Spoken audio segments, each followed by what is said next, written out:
and again, that's total speculation, but I think it'll just become part of the fabric of everything we do, where, you're planning your group size, you're planning your routes, you're planning all those things and working in these factors so that you can continue to do what you want and do it safely. Welcome to the Life Outside podcast, where we speak with outdoor industry professionals and unpack their wealth of knowledge to provide you with valuable info and stoke. We are hanging out with Timothy Lytle today. Team leads marketing and strategic planning in the Toronto and Southern Ontario area for Canadian design brand Arc'teryx. I feel so good today. Been lucky. What a lovely day. Woke up on a vibe, y'all. Got a brand new thing. Thanks, Tim. Thanks for hanging out. We were just talking the other day how we just recently catch up and just have a couple coffees and chill. So this is pretty much what that is. Yeah, virtual coffee. So yeah, basically a couple things I want to kind of just like jump into and learn a bit from you is obviously, I mean, you've got an extensive background in community marketing and the brand you work with, Arc'teryx, is, I mean, just absolutely exploding in the outdoor industry. And I know you guys are expanding. I just thought it'd be really valuable to kind of chat and learn some things from you. So there's a couple of things. I want to talk about what community marketing is versus traditional marketing, like how that looks different today than it did maybe 5 years ago. Because I think because it's still evolving, a lot of people might not even really know, what is community marketing. So that's one thing I want to kind of dive into. But another thing is, how retail spaces and community marketing might evolve in light of, COVID. I mean, it's just such a changing landscape right now. But I think it'd be cool to kind of just speculate on that and maybe with some of your kind of inside knowledge, just talk about how things might change and evolve and what you guys are maybe looking at to still connect with people in this new world that we're kind of all living in right now. And lastly, I just kind of, what does that mean for other outdoor professionals? I know you guys work with a lot of other athletes and you work with a lot of people in the community.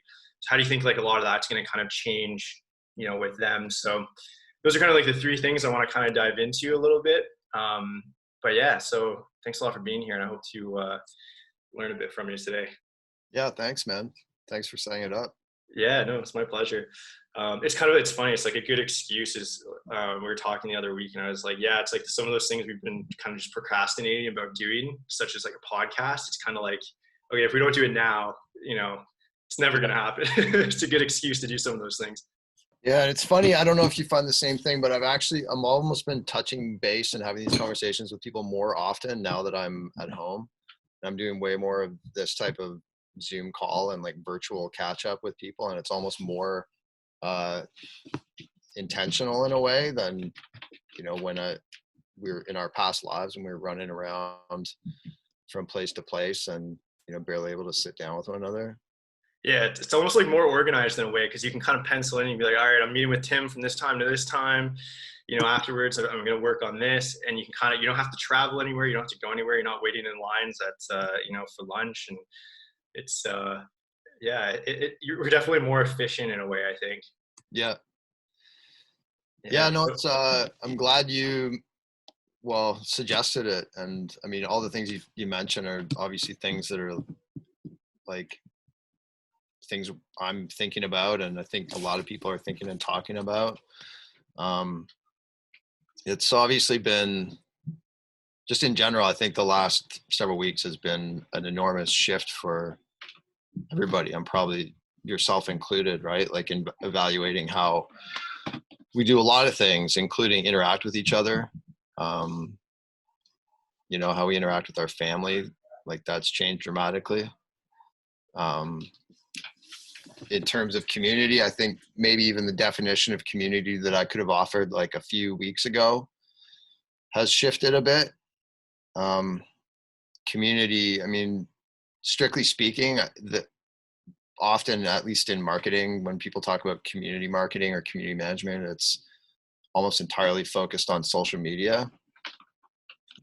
But my role as a community marketing manager has really been very much about connecting with people and more the sort of interactive, like live aspect of that. And I think really building relationships with people. So in my own background, I wasn't necessarily a marketing person per se, but looking back through all the work I've done, that I think ability to connect with people and build relationships, starting with things that excite and interest me, has been pretty consistent in everything I've done. And I find myself in a unique position now where I get to kind of take advantage of that, take advantage of something that comes very naturally to me, just my own interest and, you know, love for connecting with people and learning from other people. So I'd say that's really kind of the core of what I've been able to do as quote unquote community marketing manager. Yeah, that's interesting. It's kind of like, it's one of those things where you look at reverse and like everything, all the dots line up. But like looking from like the other way in forward, you're just like, you wouldn't have necessarily seen yourself in like this position. It's Yeah. so interesting to be able to kind of like look backwards and be like, yeah, it makes sense. Like in a way, you've been kind of just connecting with people and building on relationships, you know, just naturally up to this point.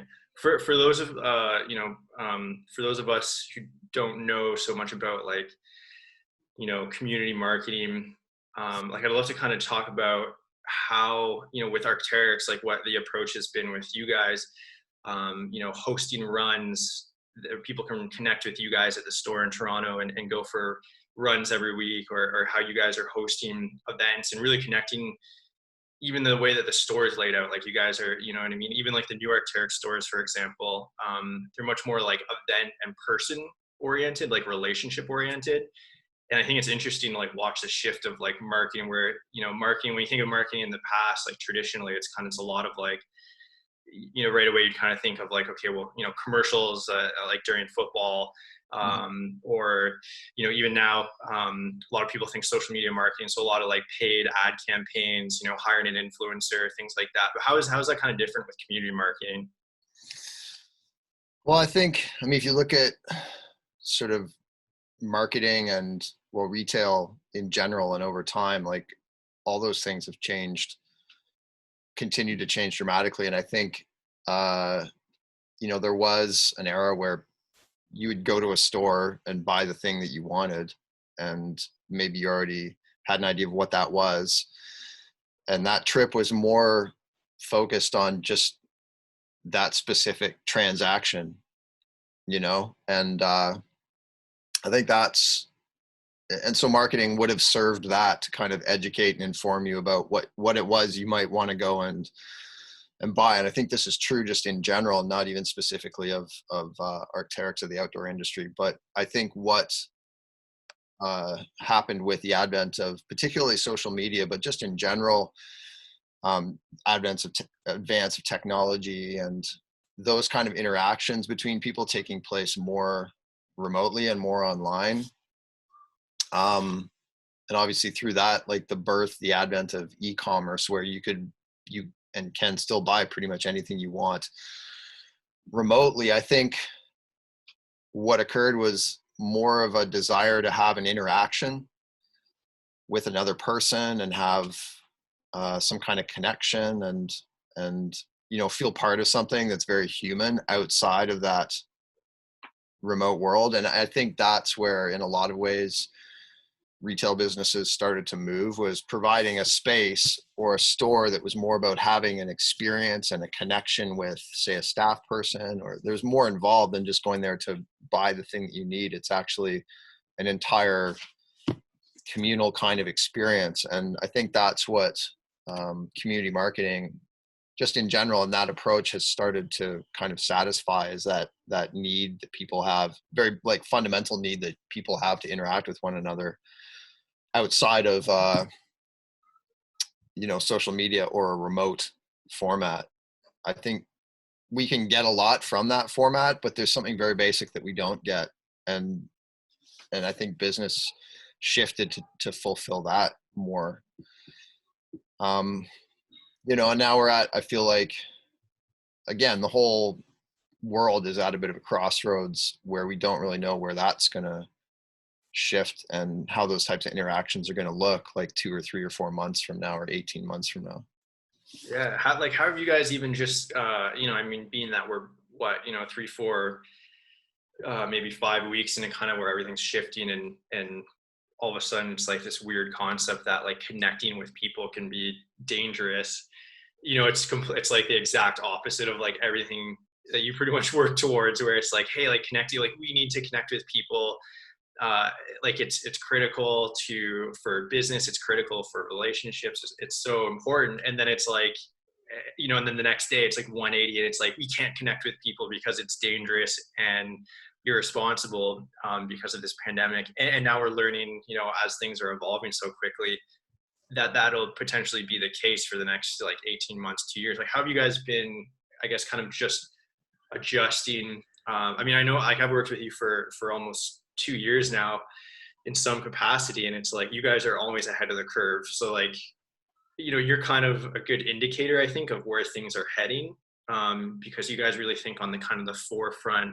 You're kind of on the tip of the spear with a lot of things. So I'd love to like hear about like what you guys have been doing the past couple of weeks, and then maybe even kind of just speculate as to where things will continue to evolve for you guys. Yeah, well, I think again, like probably for everybody, the last few weeks have been very reactive, you know, and just in terms of like any business, I think people are just trying to survive, you know, and that some of that probably looks the same for a very big business as it would for a small business.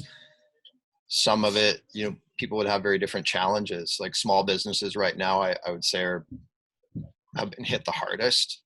So independent workers, contractors, entrepreneurs, which I think is most critical in these situations, because those are the people that are eventually going to grow the big businesses and grow the bigger ideas. I feel I'm pretty fortunate in my role that I have this opportunity to, you know, really I take our marketing strategy and kind of execute that locally. So there's some room for me to figure out what that looks like in Toronto versus say in Calgary or Vancouver, and in that respect adapt to situations like this in a really local way. And for me, that's really come back to what I mentioned right at the beginning, was connecting with the people that I've worked with and let them know that I'm available to support, work together, continue to collaborate, because I think at the end of the day, those are the things that are consistent, and the way we connect with each other, and maybe, for instance, the size of our events or, you know, public festivals, all those things will change. But what won't change is, again, that basic need for people to have meaningful connections with each other. So in these circumstances, that's what I've really been focusing on, not just because I see it as part of my role, but because I think it's part of, you know, my well-being to remain connected with the people I work with and connected with friends and family. And I think out of this situation, that will probably drive the bigger changes. That need that people still have to work together, collaborate, share ideas, probably maybe even in a more intentional way. Because, for instance, we're doing this call now where we know we have an hour, like you were saying earlier. We really know that this is like our time that we've blocked out to talk about these things. So we might see more, you know, intentionality in how people actually interact, because that time is going to become increasingly valuable.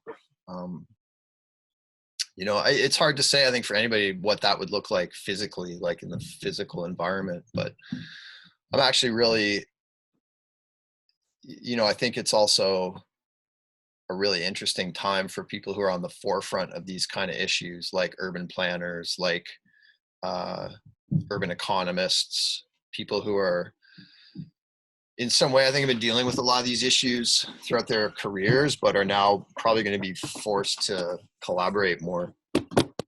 Yeah, it's interesting. I mean, it makes me, you know, with everything you're saying, it makes me think of, first of all, like it's tools, right, that we use basically. So like we're using Zoom as a tool right now to connect. You know, a couple of weeks ago, one of the tools that you guys used was hosting events and having people come speak and provide valuable information or advice to people in the outdoor industry or outdoor enthusiasts. So I think like the tools definitely are obviously changing and evolving and stuff. But I think what it is too is like a big part of it is like, it sounds like this massive, obviously it's an understatement, but a problem we're having. And I think it's interesting because Arc'teryx had a huge campaign this year, or last year, I guess in 2019, it would have been the Problem Solvers campaign. And I just thought that was the coolest thing. And it'd be kind of cool just to hear a couple of stories from that, just with a couple of the people that the Arc'teryx brand connected with. And then kind of, do you think that you guys will continue to collaborate with more problem solvers that might kind of provide some solutions for problems that you guys are having, whether it's through, doing like another similar campaign, whether it's, maybe what that looks like or what you think about that. But yeah, I'd love to hear about a couple stories about maybe the problem solvers you guys did last year. Yeah, the problem solvers was probably my favorite thing I've ever worked on, not just with Arc'teryx, but it's definitely up there in terms of anything I've worked on project wise in my, I hesitate to call it a career, but I guess that's what you could say. It was an amazing opportunity because we were really able to connect with projects that I felt were really representative of something that is unique to Toronto and represented this city in a really unique way. And I think throughout the campaign and every city that this took place in, we were able to do that. The three specific projects that I worked with were Oasis Skateboard Factory, which is a fully accredited high school that teaches kids design, business, entrepreneurship through the lens of making their own skateboards and skateboard brand. And then Starts With Me, which is a mental health initiative started by a gentleman named Mike Stroh. Just amazing guy, incredible life story, like just an incredibly unique background and the stuff he's overcome. But so he started this initiative that supports youth mental health. And then an initiative called Glow Adventures, Great Lakes Open Water Adventures, which we actually just had Madhu Nagaraja, the founder, on a web chat last night. And he's a long distance swimmer. Again, incredible guy who's just achieved these like unbelievable feats, physical feats. He swam across the Strait of Magellan. He's swum across Lake Ontario. He's an ultra runner. But I'd say probably the thing he's most passionate about is this community aspect where he's brought people together around sustainability and particularly with the Great Lakes, and he started this initiative. So those are the projects that we were able to connect with. And what I found really interesting is that each one represents a different way of engaging with the city, engaging with the community. You have Oasis, who engages with youth, and in a very, I'd say, urban way. So through design, through business, through street culture. You have Mike, who is very focused on this mental health aspect. And then you have Madhu, who is really, I'd say, focused on responsible recreation. And what's interesting to me now is how relevant those things are in this situation. And I've spoken to each of them recently just to kind of get a temperature check from them on how they're coping and how they're managing. And the thing that's really struck me is that as important as that work that all those projects were doing before, these events occurred, I'd say it's even more important now. And that specific type of community engagement, the work doesn't stop for those guys. It just carries on. Like Oasis, as part of the Toronto District School Board, has had to close down, but they're still very involved in supporting their students, communicating with their students. So again, it comes back to that very fundamental type of support that each one of those projects offers. But like you said, the tools have changed, the approach changes, but the need for that support is still very, very fundamental. Yeah. How do you think like those guys, the creatives that you guys work with, and some of the problem solvers, you know, it is interesting because it's such a creative approach. I think the way that everyone, whether it's something that's literally creative, like making skateboards and design. I've seen some of the designs Oasis has made, and the art that goes into it and stuff. But I mean, I think problem solving on any level, whether it's science or it's design or whatever it is, it's all creative. I think some of the ways that we kind of start reacting and then being proactive about how things are changing will also be creative. How do you think like that's going to continue to shift? Like, how do you think those guys, with the school being closed, like how are they connecting with people now? And like, what does that look like? And maybe tell me a bit about like how it looks like for you guys too, with connecting with people as it is kind of just right now. Yeah, well, I mean, relying heavily on social media, I think is like consistent with everybody, every business, every aspect of community now. I mean, all those projects that I mentioned, they're all figuring out how to shift to online education, online partnership. So, that's kind of a blanket term to say social media, but it means so many different things. And so many different things for so many different people, like what are you creating? What are you sharing? What platforms are you using? And all those things are changing constantly.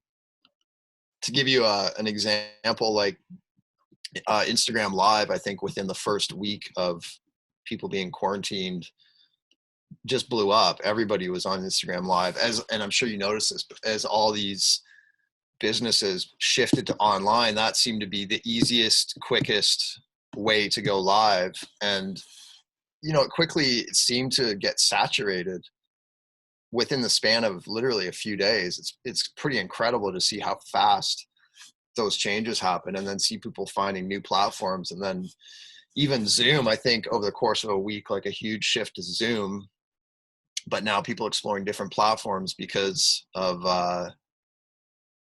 some concerns with security and encryption. And I think part of it's just none of these platforms were designed to upload like 10 million hours of yoga classes in, in one day, So, but the shift to digital it's always been happening. It's just like with all these things, I think it's been accelerated, and as far as like creativity, I think, again, I'm very, very lucky because I don't necessarily consider myself as having any particularly like special talents or anything, but what I'm very lucky to get to do is connect with people who do. I get to work with and connect with smart, motivated, creative people all the time. And I put you and Haley in that category, people that I have immense admiration for, who are creative and have followed something you're passionate about. And the thing that I notice is consistent, because I've thought about it a lot, but none of the people that most of the people that I have connected with like that, they never set out to necessarily do the thing they're doing or like start a business, or they just set out to do the thing that they love and do something that they felt really strongly about. Like when I talked to Madhu, he never set out to be a record breaker, or he just fell in love with being in the water, and that journey took him to these incredible extremes. But fundamentally, he just loves to swim.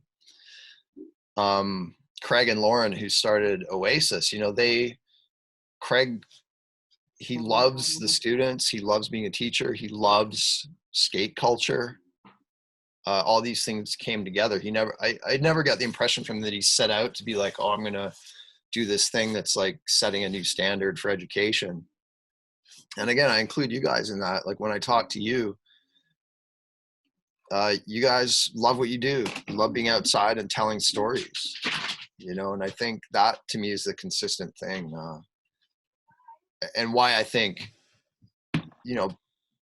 people in those sort of roles will continue to persevere, because the people who are successful just continue to do what they love. The circumstances change, but you know, you'll still find a way to do what you love, right? Yeah, totally.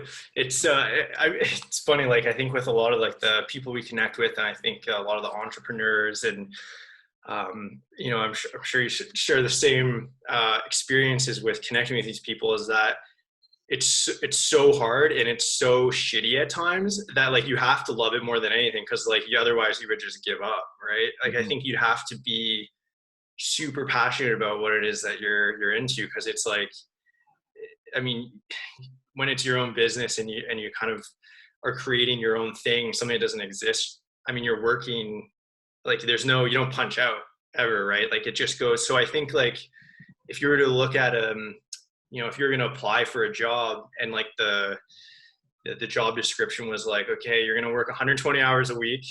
You know, you're going to sacrifice sleep, you know, going out and this, that, right? Like, I think a lot of people would look at it and be like, well, I don't want to, this isn't the job for me. But I think it is if you live it and you breathe it, and it's like the thing that you were kind of put on the, you know, this earth to do. So I think if you're put on this earth to be in the water and swim and, or connect with people, or you'll find a way to do it no matter what, because it's your purpose.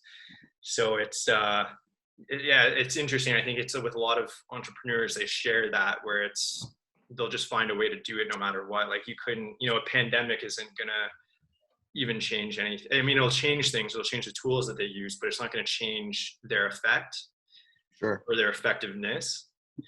How is like, so connecting with so many people like that, I think we take for granted, you know, that you get to do that. It's so cool that you get to, you know, I think it's cool that you guys as a brand are able to actually connect with these people. Like, you have like such a well of talent, whether it's, you know, the world-class athletes you guys connect with, whether it's these crazy problem solvers that have these, you know, unique initiatives to unique problems.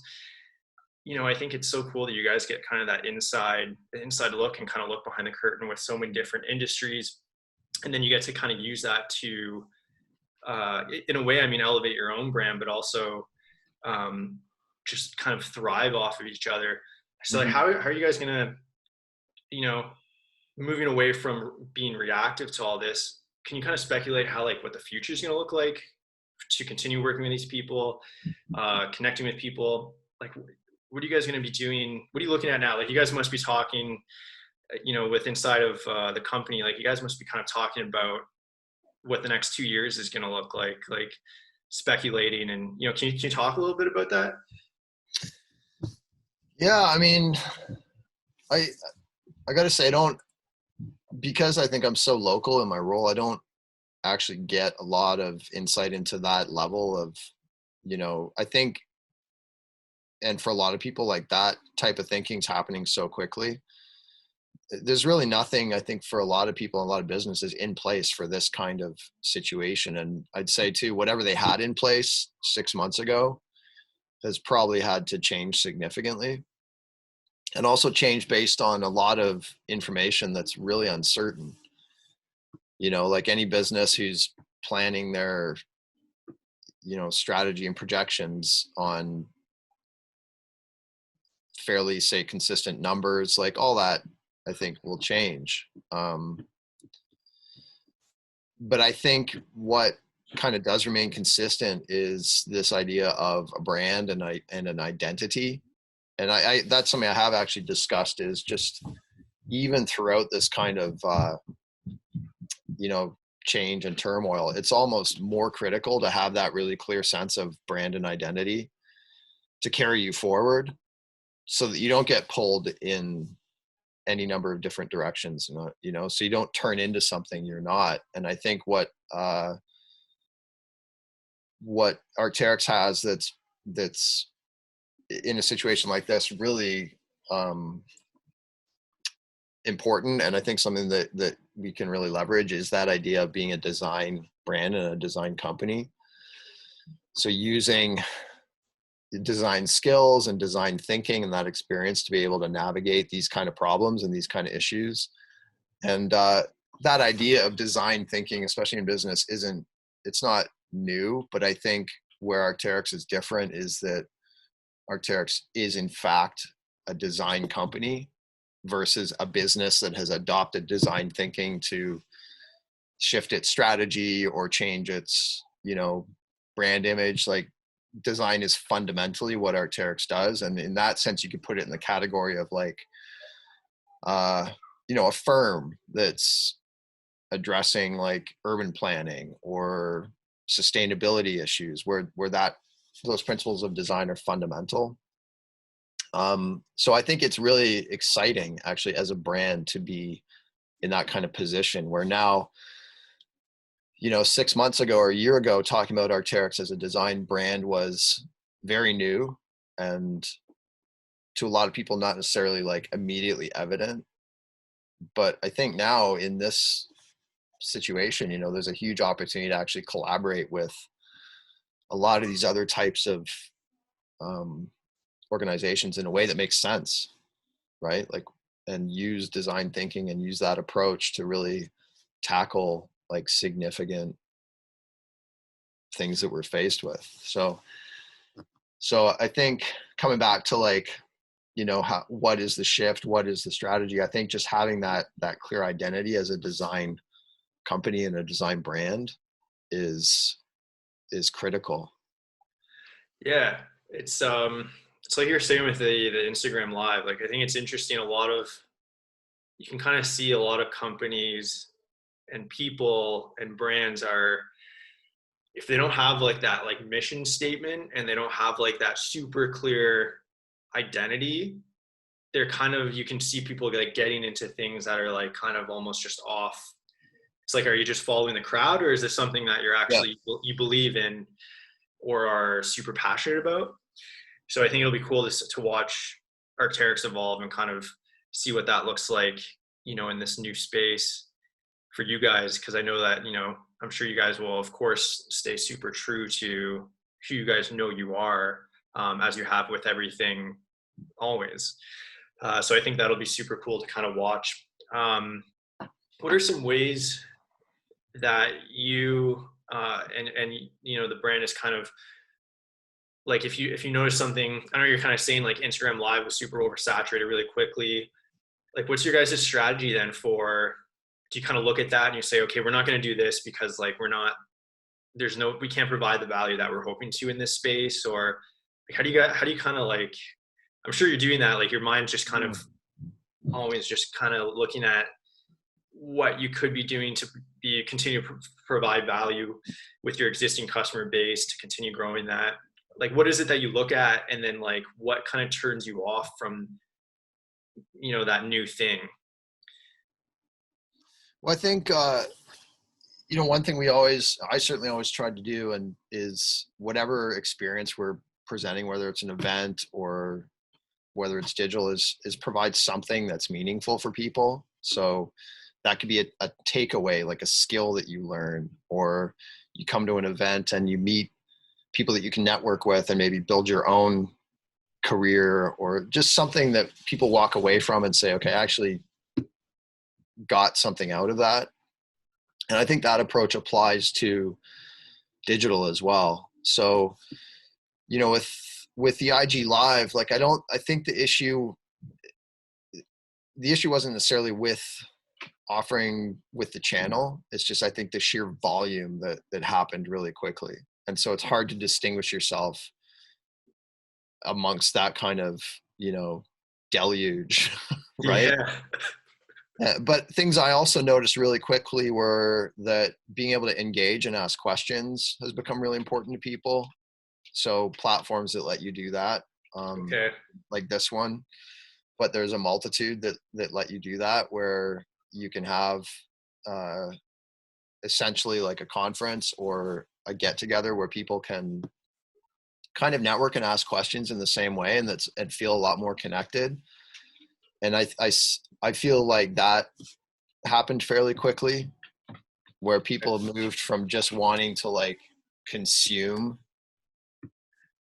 especially content, to actually have another way to engage, right? Because now we can't go to an event and chat and shake hands. But again, I think it comes back to things we've, been talking about throughout, which is just that fundamental need doesn't change. So what are the tools and platforms that are going to satisfy that? And I can only imagine those things now are going to improve, and probably really rapidly, because there's such a demand for it. Yeah. Like already the volume of shift to digital, I think, is exposed, I wouldn't say weaknesses, but exposed like areas for improvement. I think just my own thinking is we're probably going to see a really pretty intense period of innovation around those things, based on just addressing all these issues that have come up, that otherwise might have taken years, but it's just suddenly the entire planet's shifting to use these tools, right? Yeah. Well, it's what it is. I mean, I can't say it feels like wartime, because obviously, like, we haven't, we've been fortunate enough to not have to experience like world wars in our time. But just from what we know of history, is that, like, you look at like World War II, and I mean, like, most of the technology, most of the science, medicine, a lot of the things that evolved that we use today are, a direct result of basically a world at war, because it forces people to be, to create and to, solve problems that didn't really exist on the level that they did until that time. It's really like almost like not, non-peace times are like these times where also a lot of things evolve extremely quickly. It's like a catalyst, I think, in a lot of ways. And I mean, I think that's really what the more we kind of are evolving into this, is that's really what it is. I mean, it feels like it's a non-peace time. Like, we are at war with like a global war with this virus. Mm-hmm. And I think in that same way, I think a lot of things we're going to start to see things evolve so much more quickly than they ever would have without this problem. And it's going to be, I think, technology, the way that we connect with everyone, a lot of the problems that wouldn't have existed without this, or may have existed kind of down the road, we're already going to start solving them, way before we ever would have, which is in a way kind of exciting. I can only imagine like the medical advances and some of the stuff that we're going to continue to uncover. Is this the time where you think, in a year and a half, am I going to be walking through like an Arc'teryx store from my home using like a virtual reality headset and picking out, you know what I mean? Like, do you think it'll evolve to that kind of level? Yeah. I mean, I think those changes were occurring anyway, and so again, this could be a situation that accelerates some of those things. And like VR for business and retail is a reality that it's already being used in different ways. So how that looks in a year or two, I think, could be really interesting. I mean, I also think, like we're talking about, some of those things might happen quicker than they would have without this situation. I think probably the things that will have a big influence on the future of those kind of ideas is that people aren't going to go back to how things were right away. Like, disregarding any timeline for what is safe and what is acceptable in terms of like social distancing, I believe the impact will be fundamental enough that it'll actually shift how people think about interacting and what kind of spaces they want to be in. Are you going to want to go into a retail store with 100 other people and spend, like, all those things I think will shift, right? And so I think, as with any like business or with any other business, like, that will have to shift along with it to meet people's desires and needs, right? But I think what'll be really interesting is how that, not just business, but how, I mean, like using retail as an example, how retail will actually be part of the bigger fabric of other things that shift. So how is, for instance, downtown Calgary going to look 2 years from now if the main streets have all been devoted to retail space, and that changes. Does that, like, those I think are really interesting questions for business, and kind of in the bigger picture, situating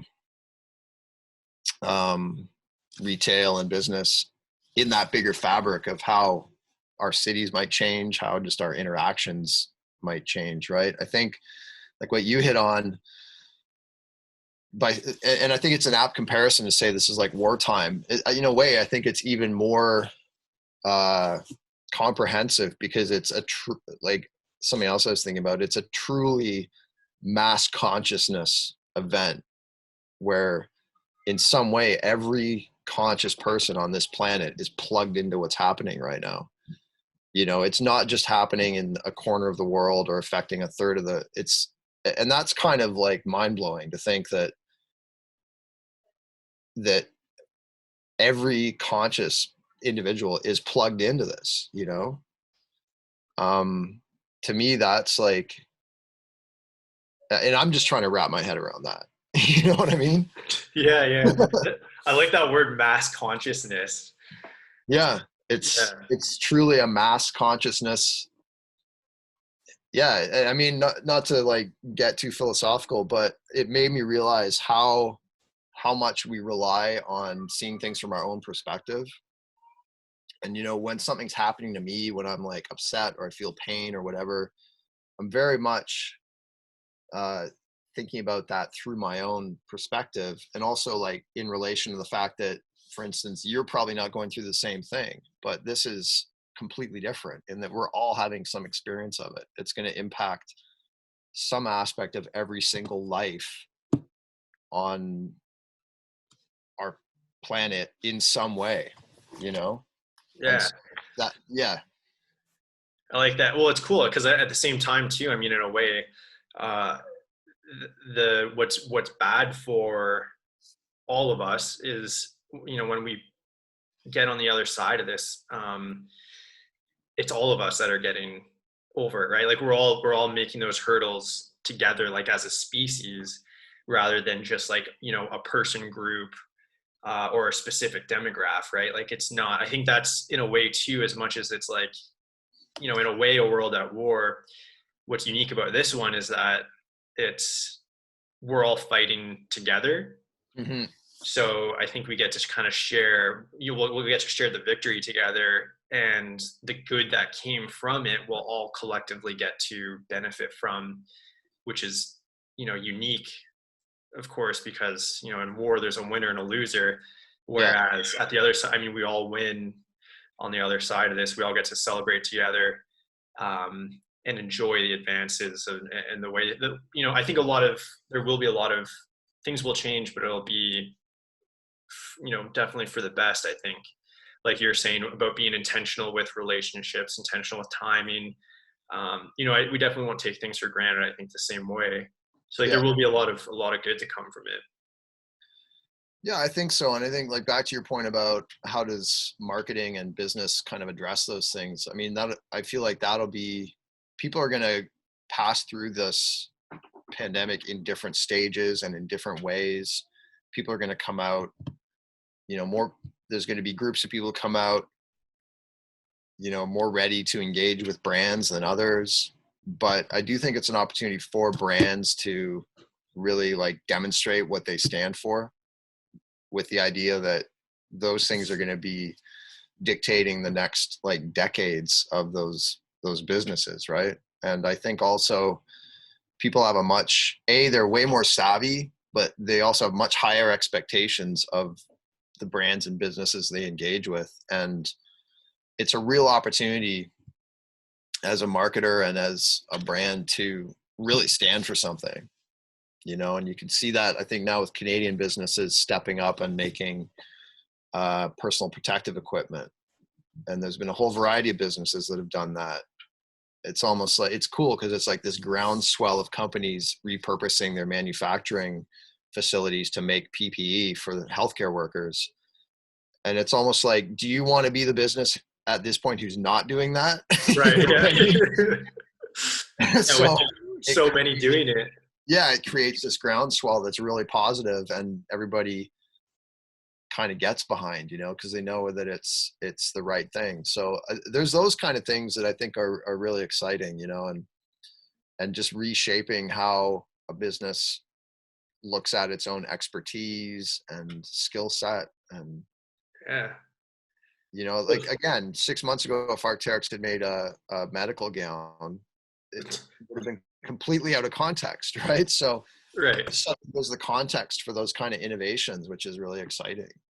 Well, it's cool too. I mean, I think, even like I was watching the news and our Prime Minister Justin Trudeau gave Arc'teryx a shout out for making gowns, and Yeah, it's that's cool. cool. Like you're proud. I mean, even I don't even work, for Arc'teryx, and it almost makes you like more proud to wear the brand. You're like, they stand for something, right? And I think the same could be said for a lot of companies who are stepping up and, whether it's like Bauer, changing some of their hockey equipment, Yep.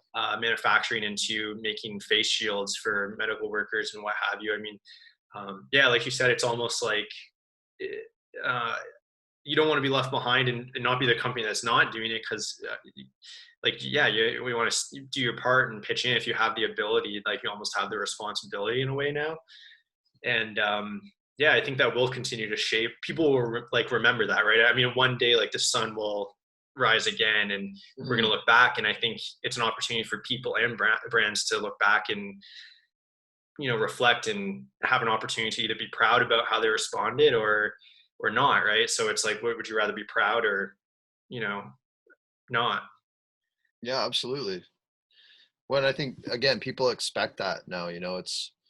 It's just part of the fabric of being a business and being a brand now that you are, I think, standing for something. What are some other? Who else is doing it right? Like, who are some people that you guys are looking to right now, or you're looking at? It doesn't have to be, could be people that you work with, but who's kind of like, who are you looking at right now? Like, I'm kind of looking at you. Because I know, like I was saying, you're kind of you're always at the tip of the spear of, what's happening, what's changing. You've always got your eye kind of on where the puck's going to be, not where it is right now. So who are some of those people or brands or, for you, like who are those people? Yeah, it's tough to say. I mean, I was like, in terms of design specifically, I think something interesting's happened, and again, I think been accelerated by this situation where it was, I think, for a long time really true, especially of disciplines like architecture, those types of design that were really associated with individuals. You get these kind of cults of personality around particular people. And you definitely still see that with fashion, fashion and apparel being very much like a personality driven thing. But I think in terms of leading that type of thinking now, there's a lot more collaborative enterprise. There's a lot more, I mean, I look at examples of, I can't think of any of the names, but like European design firms are really, I think, well known for being at the forefront of a small business and B, this like collaborative enterprise where it's not based around, okay, designed by like, Ryan, like Architects Limited. It's like, and I think also being very cross-disciplinary. And that's something that I find on a personal level, like highly influential with how I approach my job and how I approach just my thinking about things and even marketing, like this breaking down of those silos around like different types of design, or even in business, breaking down those silos in a business between, say, your designers and your finance, or your marketing and your operations. Like, and that's, I mean, that's happening right now, I think, as a direct result of these circumstances. And again, like, I think about the work that some of our partners like Evergreen Brickworks and the Evergreen organization that have been doing for years. I mean, that organization's over 20 years old and have been really, I think, innovative and leading innovation in terms of what repurposed urban space can look like. And I I think coming out of this, those kind of collaborative projects are going to be even more critical. So, but that being said, I think at the other end of the spectrum are companies and businesses that are addressing really specific, interesting problems. Like you mentioned, the repurposing of the face shields. Like I talked to a local graphic design firm who are working with 3D printers who are actually printing face shields or figuring out how to print them for healthcare workers, like stuff like that. That's such a specific use of those resources. It's, again, like kind of mind blowing, because nobody would have sat down and thought, hey man, this seems like a great idea, but when you're kind of held to the fire, the shit that people come up with is pretty remarkable, right? Yeah. What do you, for companies like Bauer, for Arc'teryx, for a lot of people, they're able to like repurpose in a way. And I'm going to ask you a question. You don't have to have the answer to it. It's just, it's a thought that obviously like we're in not a conclusion, but we're trying to come to the conclusion that, where do you, like, as far as outdoor athletes, which of course you guys work with primarily, outdoor professionals, in our case, like outdoor lifestyle photography, filmmaking, events, that stuff doesn't exist right now. Mm-hmm. Like the outdoors as a whole is closed. Mm-hmm.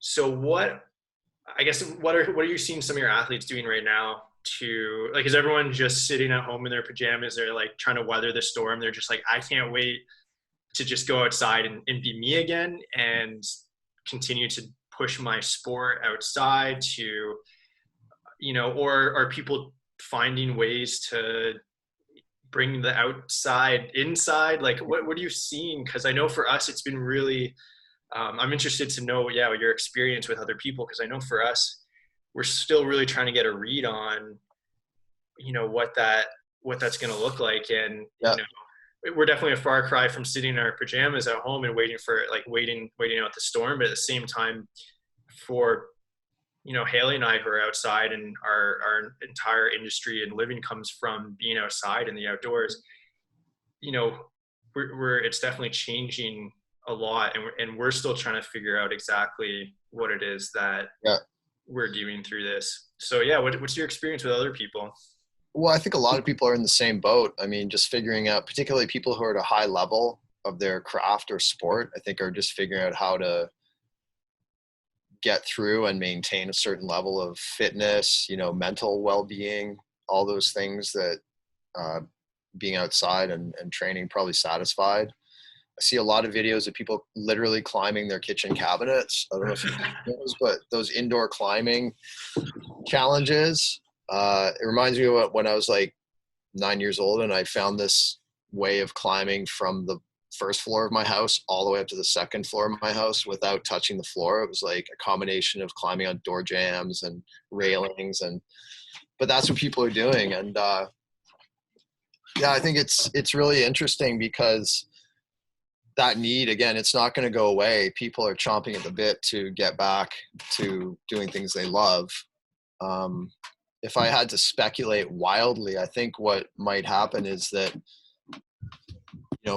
like using climbing as an example, when you go on a climbing trip, you have all your safety equipment, all your gear, all your trip planning, all your considerations to make sure that, you're safe and you can go out and do that sport with like a good cushion of security. And I think that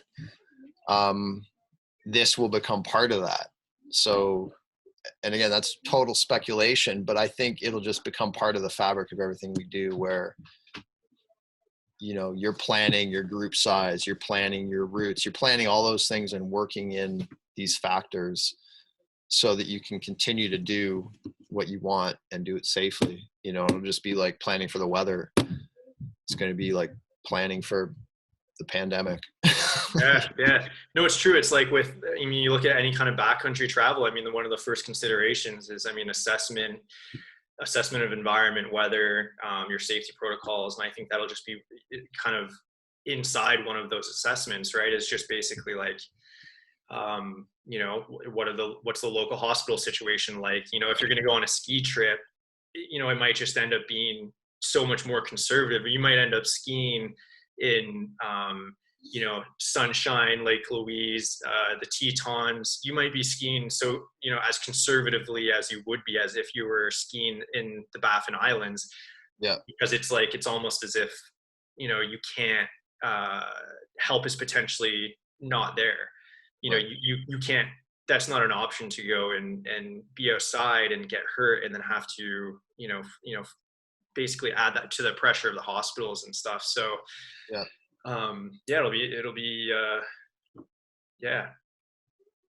it'll be something. Yeah. So much to consider, man. Yeah.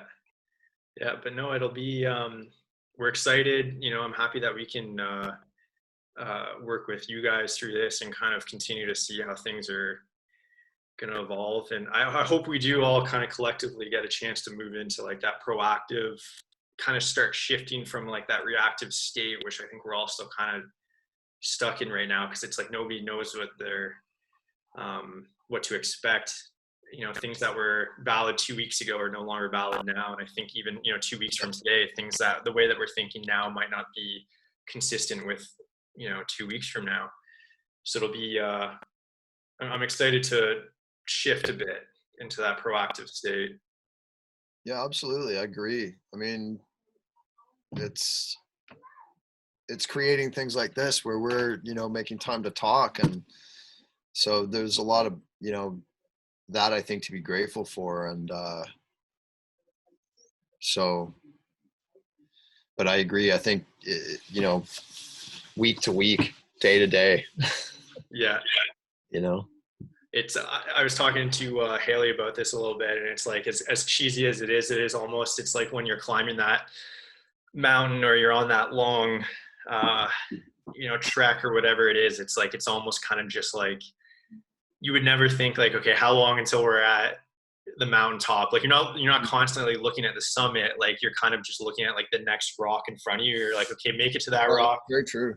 make it to the next rock. And you just kind of keep going from rock to rock or landmark to landmark. You're not really thinking about the end, because if you look at it from, you know, if you look at it from like the start to finish, it's like, oh my God, we're never going to make it. You know, it's too big, it's too much. So it is, I think you have to take it like that. It has to be day by day, rock by rock. Yeah. Yeah. I think it's a perfect analogy. I was just saying to my wife, you know, the further into this we are, the further through it we are. We just don't know where the end is, but it's all progress. So that's what I remind myself in on better days. Yeah. Oh, that's awesome. Well, hey, thanks so much for spending some time with me. Thank you. I would like to, I definitely like to follow up. I think that, like I said, like we're kind of talking about pivoting into that, the next phase of things, like maybe if that's connecting again in a couple months and being able to chat, and like, I'd love to kind of stay involved. And where can people, everyone's just kind of, you're obviously on the Arc'teryx Toronto account. People can see what you guys are up to there. We'll make sure that we have the links and everything, that everyone kind of follow along and see what you guys are doing for the community. You know, I know most people listening will be, you know, from the greater Toronto area and Ontario and stuff, so that'll be valuable for them. But yeah, thanks so much for hanging out. And I feel like I've learned, you know, even personally, some things from you that I think will help us kind of move forward. You know, it is, I think the most important takeaway for me is definitely knowing your identity and your brand, what you guys stand for, and being able to kind of base your decisions off of that. It's easy to forget when it's like frantic decisions, but I think it's important to take that time to kind of ground yourself in your business and remember who you guys are, what you stand for, and then kind of make your decisions based off of that rather than just the circumstance. Yeah, absolutely. Yeah, well, it's been a pleasure. I really appreciate it. It's good to connect, and I'm lucky. I consider all the people that, like yourselves, that I get to work with friends. So I feel like a lot of my job is just making friends. Yeah. It's kind of, it's cheating in a way. Yeah, exactly. you're able to kind of, yeah, you're able to tell like your wife, like, hey, I got a business meeting, you know, and it's like, it's kind of just shooting the shit with your friends. Exactly. Yeah, and we'll Yeah. keep sharing your stuff as well. Everything we've got from Life Outside, and you know, always happy to share work from you guys. You guys do amazing stuff. So Yeah, I appreciate that. Yeah, we're obviously we're excited to. It's hard for me to look back at stuff. Like I've never been able to like sit still and look at the past. You know, once I take a photo, like I mean, for the most part, like I see a photo, I'm just like, I want to go back and take it again and do something different. And I'm always kind of thinking about just the creating part. So it's been hard to look back and, you know, you're like repurposing photos and you're kind of trying to stay connected with people. You know, we started selling prints again and things like that. And it's weird looking at stuff you've already done and having to sit on it. Like you're forced to sit on it and it's uncomfortable. yeah, no doubt. I'm more comfortable creating than I am, I think, sitting still. So yeah, we'll see what that looks like. A big part of it for us, I think, is this, right? Is just being, you know, in a way, it's kind of like, what do we do to stay connected and continue to create? And I think I'd rather connect with amazing people like yourself, learn from you guys, and kind of, you know, share that value with other people, than just kind of sit at home and, you know, be stuck in our own patterns of thoughts and problems. So thank you for that. Yeah, well, all thanks to you, man. It's been a pleasure. Right on. Well, we'll like I said, we'll connect soon, and I would definitely love to, have a follow-up at some point in the near future. Yeah, you're on. Thanks for tuning in. We're super excited about some of the upcoming guests that we have in the next few weeks. Obviously, everyone's at home, so it's been a really good opportunity to kind of connect with a lot of people. And we are really excited about some of the guys that we're going to have coming on the show in the next couple of days. So be sure to tune in again. We'll see you then. Cheers.